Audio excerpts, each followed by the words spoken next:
I'm so looking forward to talking about this film, and thank you so much for joining us in this screening and for giving your time to, engage in a conversation. I'm sure everyone in the audience and also watching on YouTube is so intrigued to hear how this film came to be. But before we get into a deeper conversation, I would just love for you to all introduce yourselves and your responsibilities behind the film. Absolutely. Well, I guess I'll start. My name is Ariel Emerald. I was the director of this film. I created this film based on a script that I wrote, which was my own original idea. And I have to do whatever it takes to get it done. So I basically did everything from editing to cinematography to location scouting to, I did most of the work on this, but really it's my film.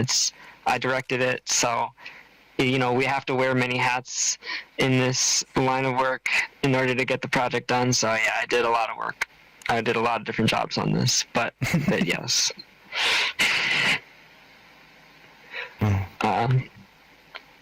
Next, well, Felix next. I am Felix Young. I played as Fader.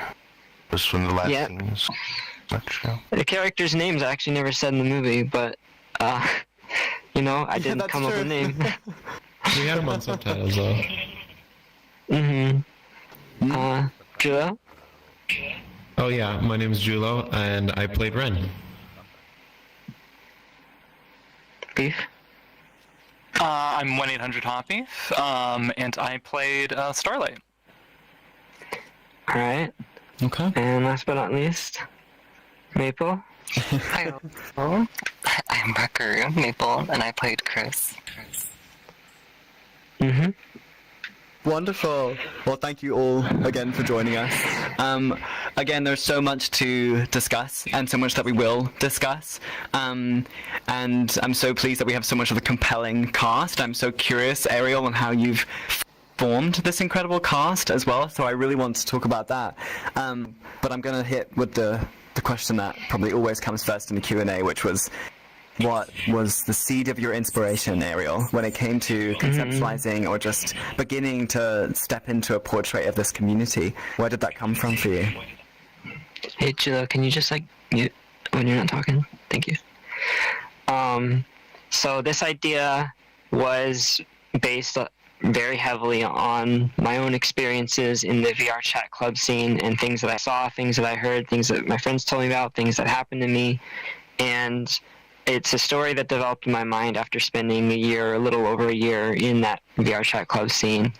And originally it was kind of more intended to be more of a comedy, in the vein of, I say that it was kind of intended to be like Superbad in VR chat, where it was supposed to be about a character or a few characters just going through the VR chat party scene, looking for action, looking for hookups of some kind. And the more I worked on this movie, the more it blossomed out and became more personal and more ambitious.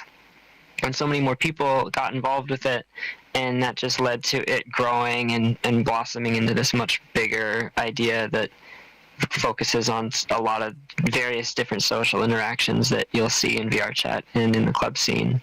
And it became more and more personal as it went on. And I tend to do that. I tend to make things as ambitious as they can possibly be. It's a bit of a curse of mine, but yeah. So something I was really curious about, which we talked about recently, was this project started very differently. I think when you first were coming up with the idea, and then it turned into something much more realist. I'm curious if you could share that with our audience. Well, like I said, it was intended to be kind of like a Superbad style comedy a little bit, but it's just the natural process of creativity. As you keep discovering the idea and what's in, you find that there's a different story that's trying to be told. So the first big change that was made to that was that this comedy idea, I decided that it was eventually going to pivot into a very intense dramatic scene towards the end.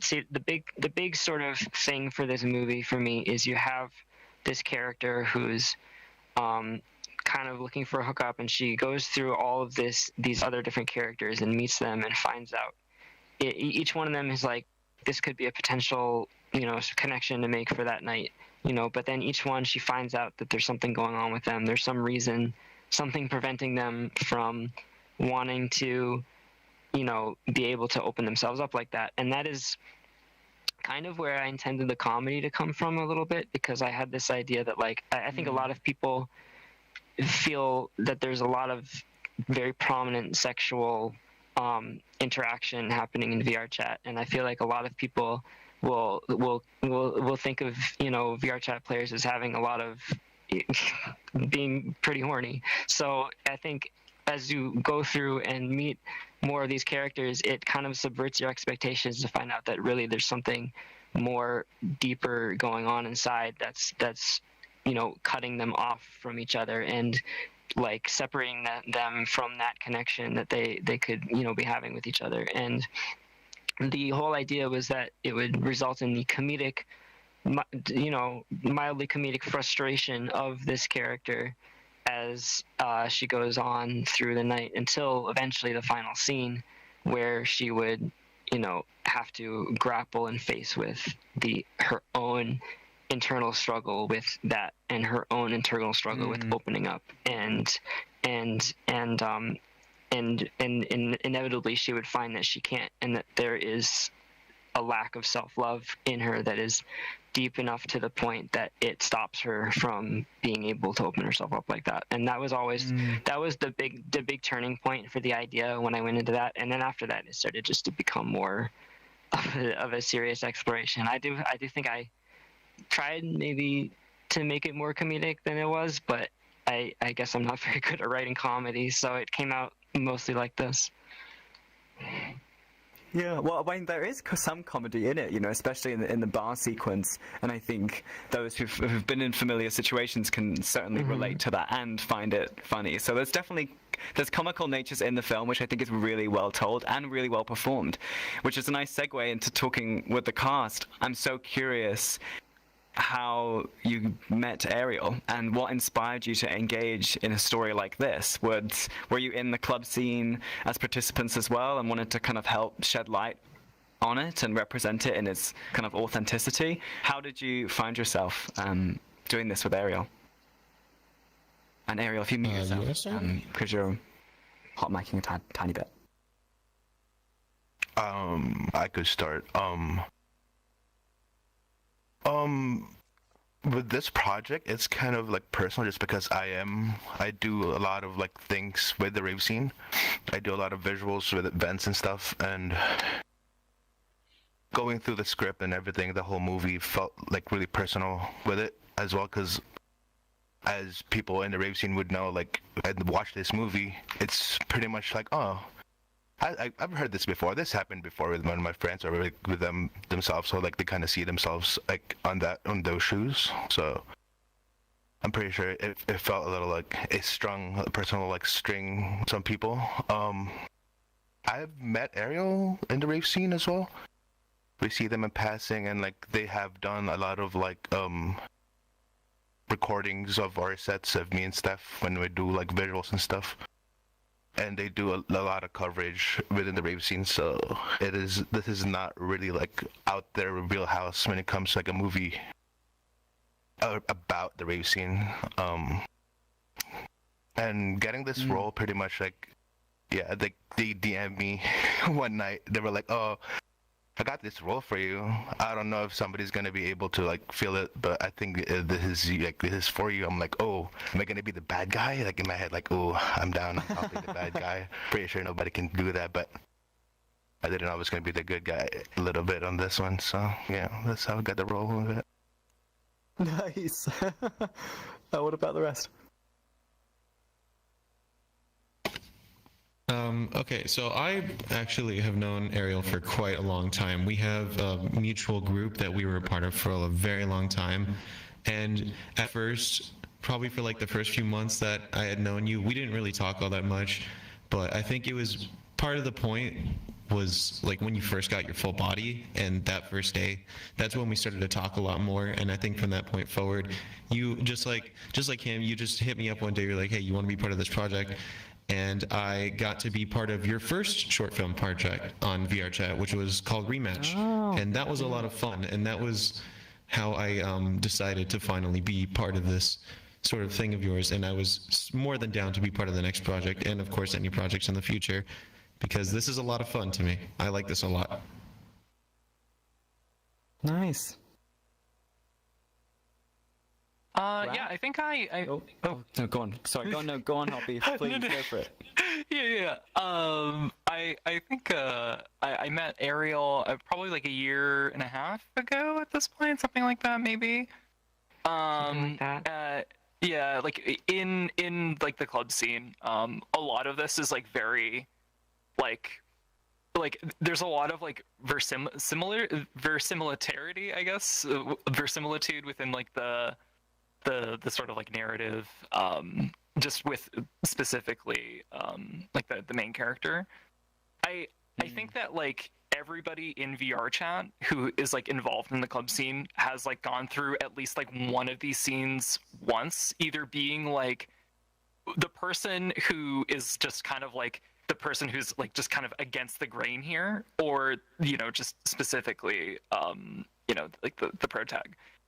And it's like my scene with Starlight in particular, like I watching it, it's like I can feel myself on both sides, just being kind of like, oh yeah, like I'm just like constantly here all the time.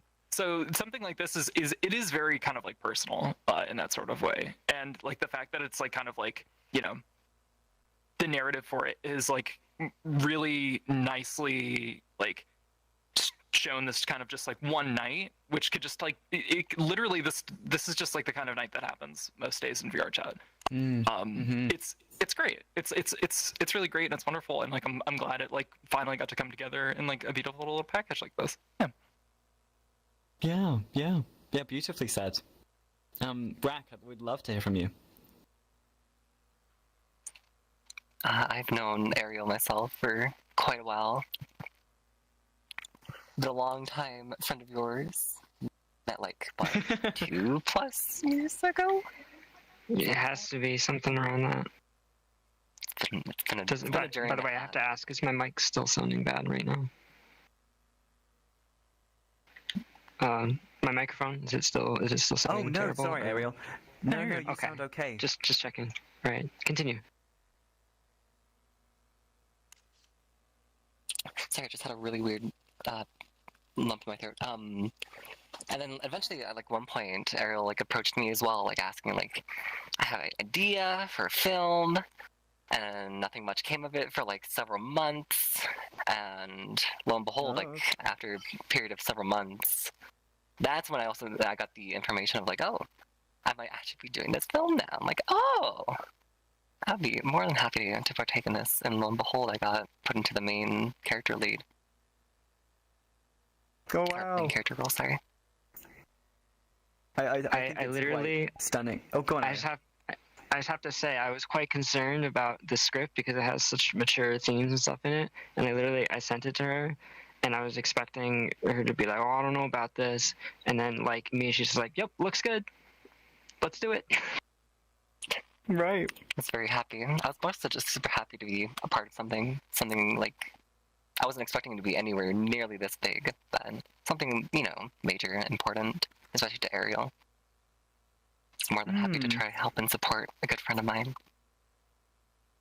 Yeah, well, and I feel that, in the film too. I think a lot of the time when you watch a film, you can often feel the companionship and the collaboration and the kind of good nature of the project through the film itself, and I feel that, and it's obvious now in the way that you've crafted your cast in just kind of friendships and personal relationships and people who really understand and want to celebrate the story in the same way that you wrote it, Ariel, which I think is such a gorgeous example to other creative people and people who are building casts and crews. I really love that. Now I want to move on to talk a bit about the production and how you ran it. And I know that you filmed in a lot of these club scenes were genuine club scenes. Well, genuine clubs, but also happening. And there were people going to these events, and you just jumped in and you caught that material. And I'm sure that was a really immersive atmosphere to direct in, but also to perform in. And I'm really curious how that informed the script, and if there was a lot of improvisation during those scenes, or, you know, if you did just jump in and you went, you know, line to line and you did it by the book. How was the experience of filming in these existing clubs informative to the moment?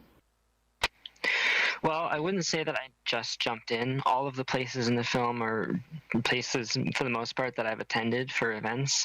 And I spent extensive time in each world before shooting, planning out shots and how I would get them and where I would position my actors and stuff like that. And I made a shot list for each scene, and I held pretty true to that shot list in terms of what I wanted. And so, you know, having a rigorous, you know, background of just this is the shots I need to get in this order really helps keep the whole thing structured when you're in shooting an unpredictable environment like that. And the actual issues that seemingly might be presented by filming in a live club environment weren't really issues for me much at all, because I'm so used to dealing with those environments, having had a lot of experience in the club scene myself, but also, you know, we're in VR chat and we have the ability to customize our experience pretty effectively. So, you know, the big thing is if anybody was getting in the way of my camera while I was filming, I didn't have control over those people, but I abused the block button. I just blocked a lot of people because they were in the way of my camera. Right. Which enabled me, because it makes their avatar disappear, which means that they're no longer in my way. So I probably have a lot of people blocked that I've never interacted with because they were just in my way while I was filming.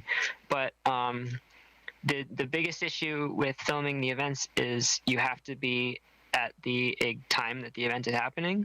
So if we messed up and we couldn't continue a shoot, we had to come back like a week or 2 weeks later when the next one was happening. And that is the primary reason it took so long, because any kind of situation in which we did have an issue like that, it pushed back the deadline of when we would be able to film the rest of the scenes. So there was a lot of unpredictability in terms of the scheduling that we didn't fully plan for, which is the main issue. But as for filming in clubs, I mean, the main thing is I purchased a better graphics card to get those shots so I wouldn't have as much lag. And aside from that, it was a pretty comfortable experience. I think it was a very immersive one for sure, but I didn't really feel any issues or any stress about being there, aside from the normal stress of filming a movie. But I'd be very interested to hear what all of them think about it. Yeah. Anybody have any thoughts? One of the things that actually that did happen to us is like, we do know like the cap for like, you know, like for instances is 80, right? And like being in like events and stuff, it does cap out pretty hard, pretty easily. This was happened with like Shelter, right? When we capped up and just like we're waiting, everybody was just like at the number, like, oh, it's 78, go. That was Oh wow. Shelter was the first scene that we filmed, so we were still working out the kinks in the process a little bit. Yeah. Well, it's a beautiful scene. It was, yeah. Like the placements was all good and the pacing and all and they were true with the shot list of what they did, and we were on point with it. I don't really have that much with it.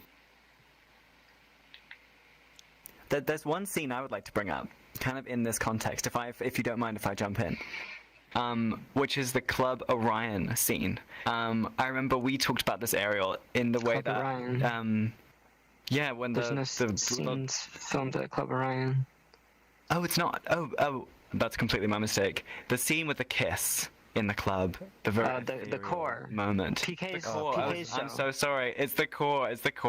Well, give me a quick moment. Give me a quick moment to shout out PK, who created the core, because he has a show at Raindance. He's doing actually 2 shows at Raindance. Yeah, there's going to be the God as a DJ performing twice. Yeah. But yeah, PK created this marvelous world called the Core, which they host club events in, which has tons of crazy visual effects and stuff like that.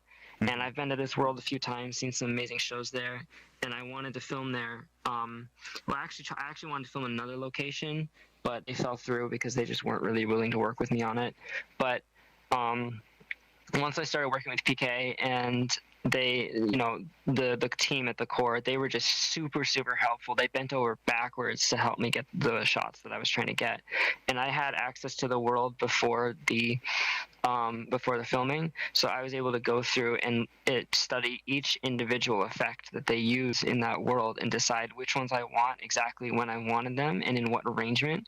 And I made a Bible of effects that I wanted to use and sent it to the VJ who was performing at the time. So then I was in a call with my actors and with the VJ.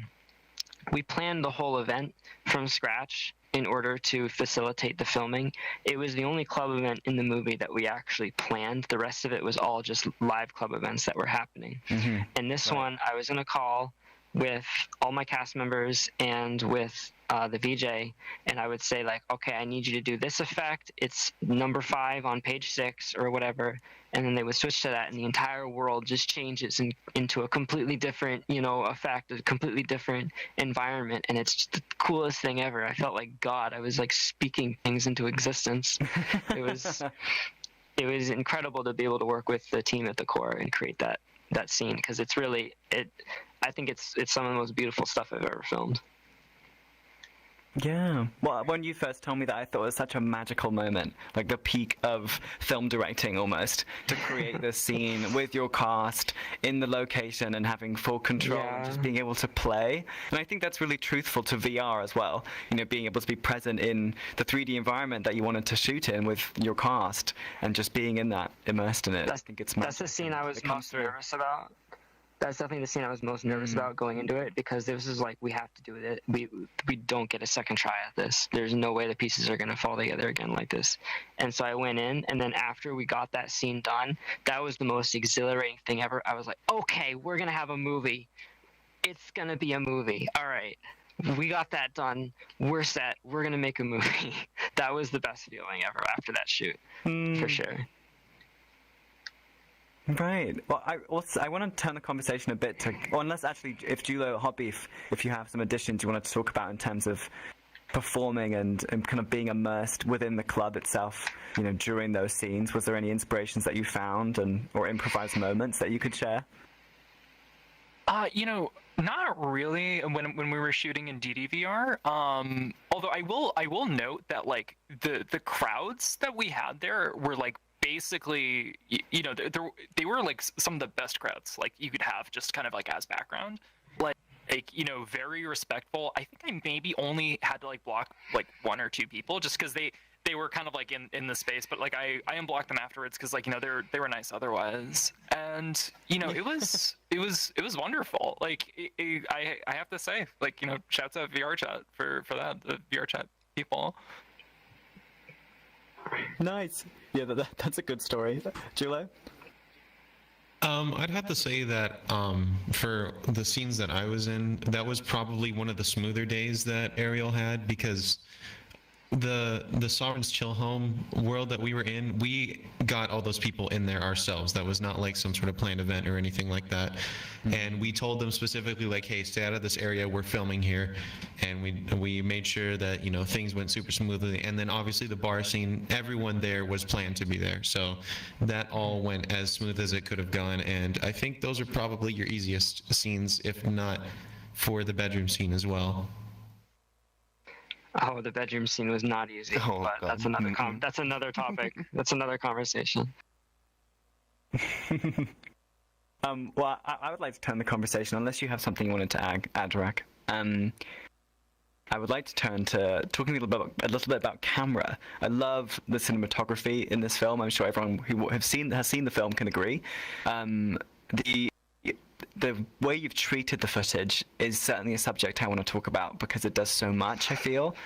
And it's so interesting. But before we get to that, I want to talk about the direction of camera and the realist approach that you have. The camera, a lot of the time, it feels very pencil and quiet and kind of glancing at its subject, and it's obviously quite handheld, which I feel really complements the protagonist's story beautifully. And I'm curious if that was obviously intentional from the beginning, and how you wanted to give the camera presence during the film. There's a lot of reasons for that. I've been using the handheld filming style since I started filming in VRChat. Partially because I'm very, very fond of handheld filming in general. I think that it gives energy to the camera and to the story that you can't get otherwise. And a lot of my favorite movies have extensive uses of handheld camera. I mean, some notable examples would be Uncut Gems has a lot of handheld camera in it. The Hunger Games has a lot of handheld camera in it. There's others. There's A Star is Born. Bradley Cooper's A Star is Born, another film with lots of handheld camera. Those are films that really inspire me in terms of cinematography and what captures my attention, because they convey so much more energy with the motion of the camera. But there's another reason for doing it in VRChat, which is that you simply can't fake the motion of a human hand, and it adds realism to the image because it adds the feeling that there's actually a human controlling the camera. So that's my big thing when I'm filming VRChat, is I work very hard to try to make it seem as much like it was filmed in a real place with real cameras as I can. And I treat filming in VRChat just like I would treat live action filming. The only difference is that it's a virtual environment. So I am walking around the actors holding my camera and filming handheld and doing tracking shots and stuff, and I'm trying to make everything as tactile and real as I can. And if you want me to continue straight on into the visuals, as you said before, I can do that. Sure, yeah. I mean, I could talk forever about camera, so yes, let's talk about the footage and post-production. Yeah, I'd love to hear how you crafted the kind of art direction and the visual style. Yeah, because continuing on for what I said, it's like I try to make everything be as much like it was filmed like a real camera and real lenses as possible. So for this film, I've spent actually many months, if not years, developing the look that I used for this film and refining it and generating the post-processing for it. So there's a number of things going on. First of all, I have used a 35mm film simulation power grade for DaVinci Resolve, which I've started working with actually more than a few years ago, which was created by a guy named Tom Balls, or Balls, I don't know how to pronounce his name, but he's got a YouTube channel where he does a lot of film emulation stuff. And I've also wanted to replicate the anamorphic look in VRChat for, since I started doing this, and create a look or anamorphic look that looks realistic and genuine. So I've actually, for this film, I actually built a look in DaVinci Resolve, which I completely made a custom warp map for the distortion of an anamorphic lens. By hand, I positioned this warp map based on footage of Panavision G-series lenses, as well as my own anamorphic lens that I have. And I've also applied various different filters like chromatic aberration and blurs and defocus and all kinds of stuff like that. And there's some interesting settings that you can use in DaVinci Resolve as well for generating flares from the image, which are generated from the bright parts of the image. And I've combined all of those things to build my own sort of custom anamorphic simulation power grade, which I put on top of that 35mm grade. And these things, wow. Right.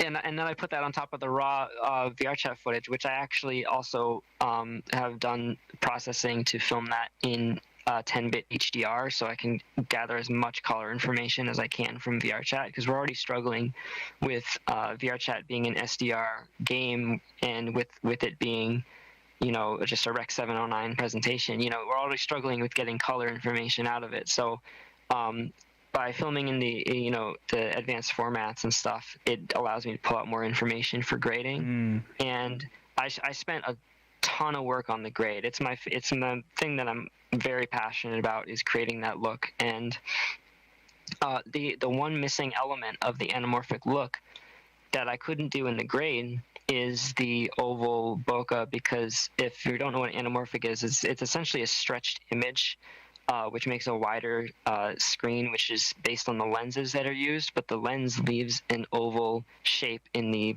out of focus areas, and that's not something that I could, replicate in post.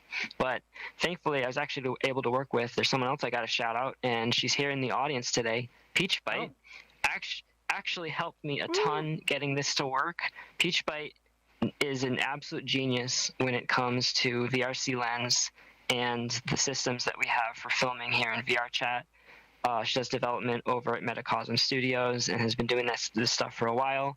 And I was able to work with her to actually get the anamorphic bokeh working in VRC Lens, which means that I could film the plate footage, which is a 16:9 image that is undistorted, but it has the anamorphic bokeh, and then I apply my post-processing on top of it to add the anamorphic distortion and all those effects to create the image that you see. And it is a process that took, I've been developing this look for like years before I started making this, but it is, so the cool thing is about it is now that I've developed it, I can just apply the look in one click. So Right. it's Yeah. it's very cool to be able to do one click and suddenly my footage looks like a movie. It's very, very cool.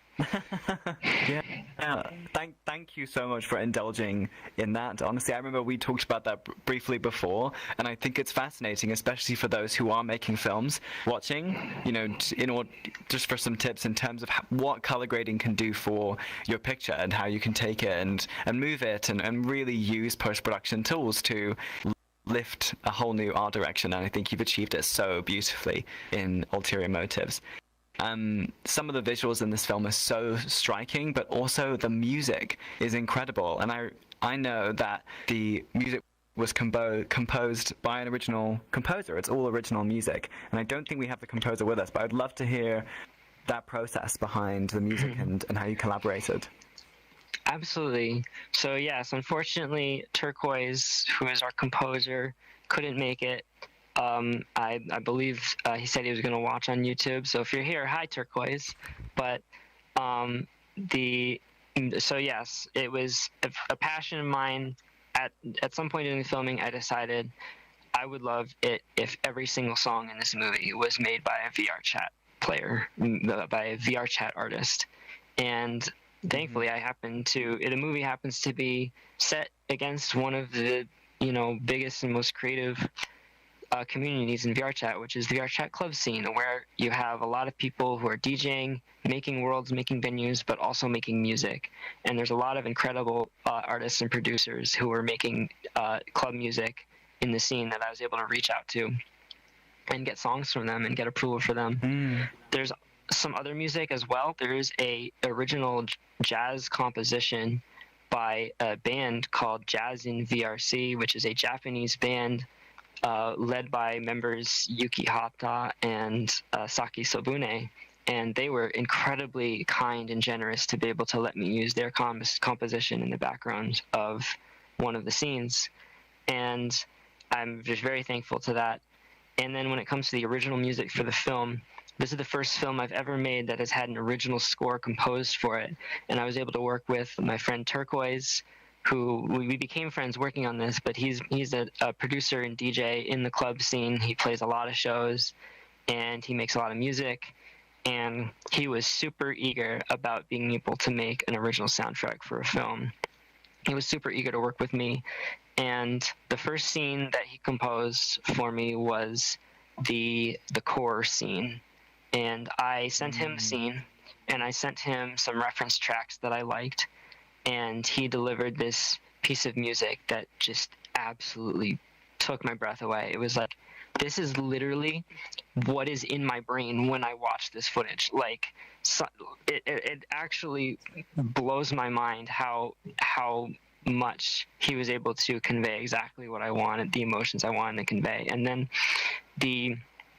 so there was 4 pieces of original music in this. There's the opening, there's the first one, which is at the DDVR Cloud Rave scene, which actually is very interesting because I had an original song by K1N, which was we used in that scene. And then eventually what Turquoise did is he actually incorporated parts of that song into the soundtrack and had it like the soundtrack like come out of the song, so to speak, and you can hear it get all like distorted. And it's really cool that he did that. It adds a lot of professionalism to it, I think. And then there's original piece of music in the bar scene, which is like a sadder version of the core theme. But then the big one, the showstopper is the ending music, which begins at the end of the bedroom scene all the way to the end of the film. And as soon as I heard this, I had no idea. That was composed very, very close to the release of the film, so I was really worried about that for a while.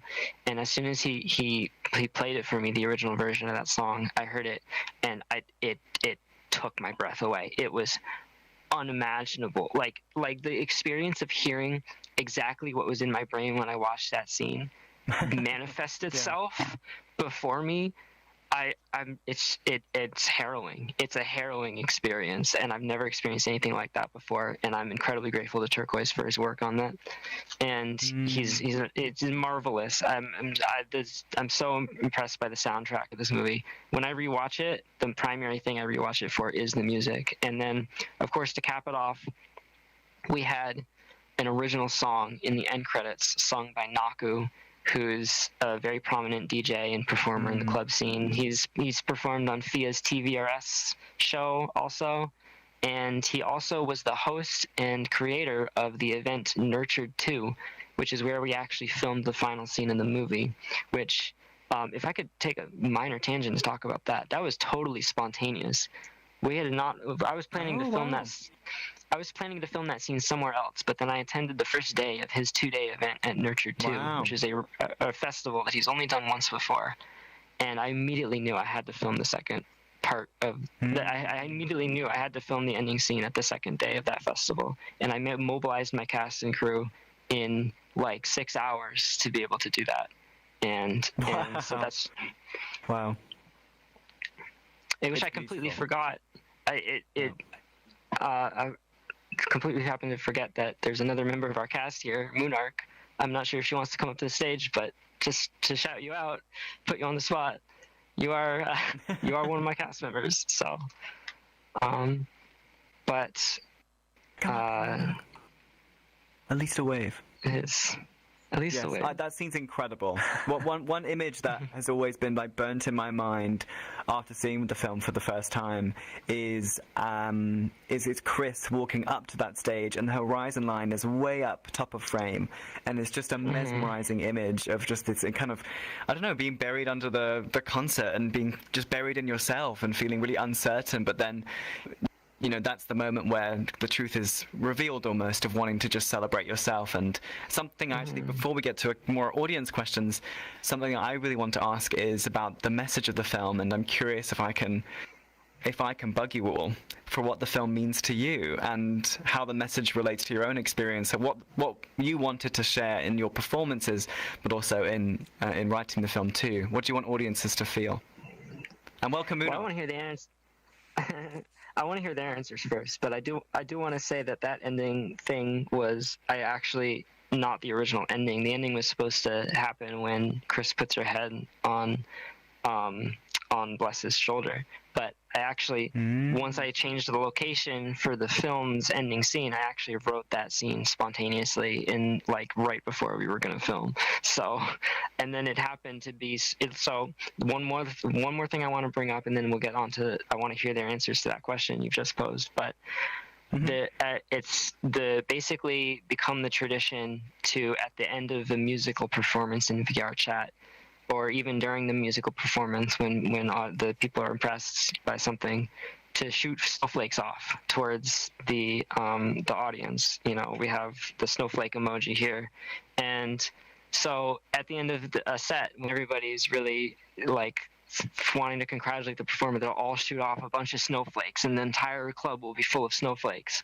And we happen to catch that moment at the end of one of the sets, right, totally unplanned, spontaneously caught that moment with the sort of the last shots where Chris is like looking up into the into the performance and like reaching her hand out. And I think that's really beautiful because it was totally spontaneous, and I think that's really beautiful. But now I want to hear my incredible cast answers to your question that you asked, which maybe you could restate it.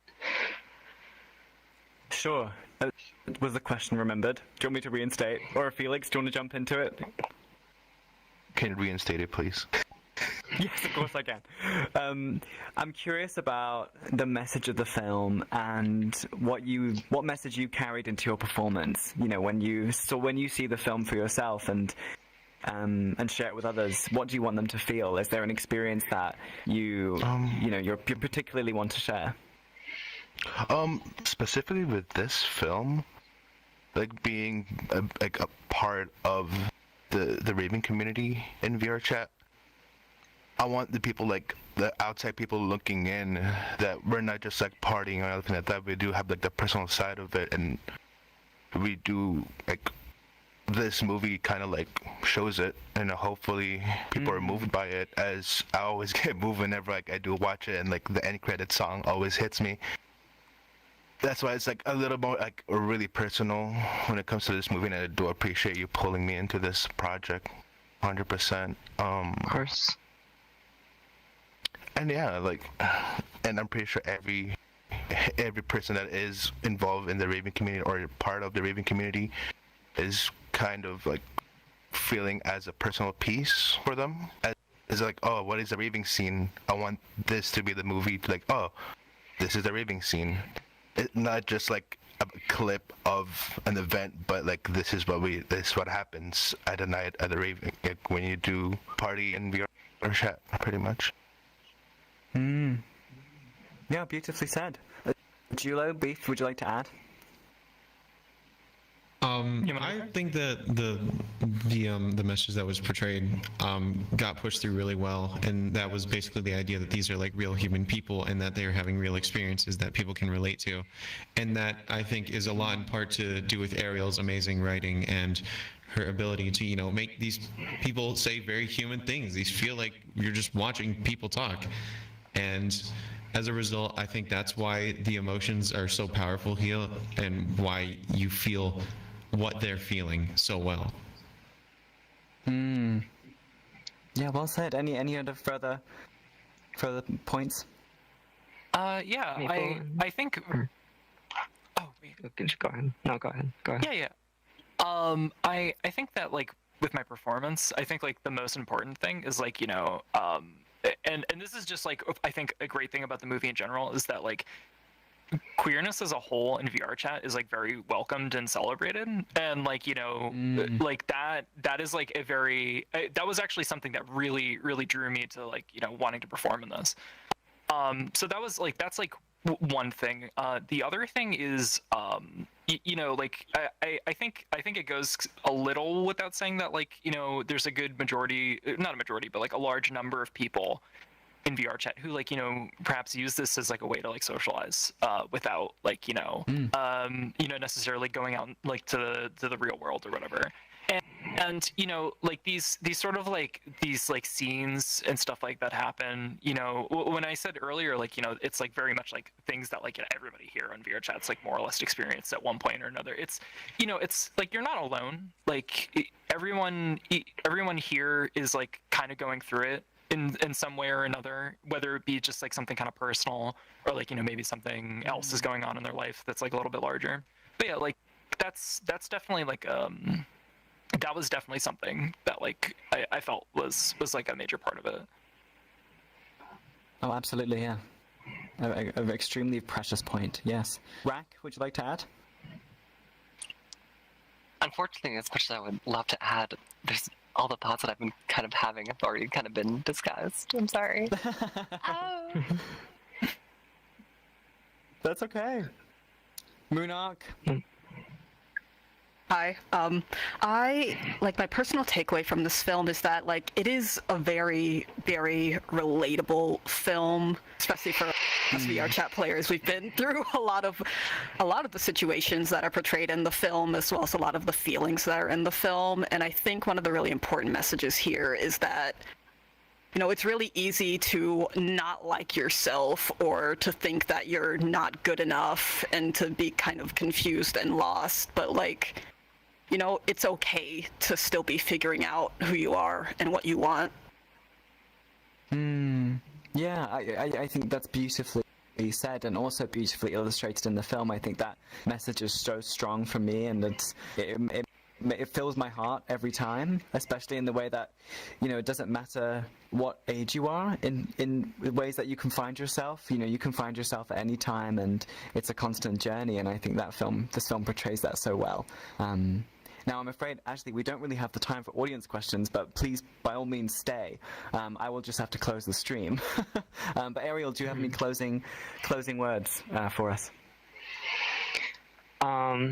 This project has become more than I ever imagined it would be. It's gone further than I ever thought. I'm just so overwhelmed by what it became and what actually came of it, and it really makes me feel like maybe I can do this. Maybe I can actually do the thing that I've wanted to do my whole life, which is make movies that move people, that people genuinely care about. And it's definitely like it's validating. It's a validating experience to feel that I can do this and make a movie that people appreciate. And this movie was the movie that really drove that home and nailed it in. And I went through a lot of anxiety about people aren't going to like it. They're going to hate it. They're going to be upset with me for things they don't like about it, but it came out and everybody's told me just how much they love it and how much it meant to them and how relatable they found it. People have told me they cried, and I'm just really glad that I feels like I guess I know what I'm doing. Maybe that's very, very validating. Oh, you absolutely know what you're doing, and it's such a pleasure to be celebrating your work at Raindance Immersive. Before I give you a huge thank you, I want to give a huge thank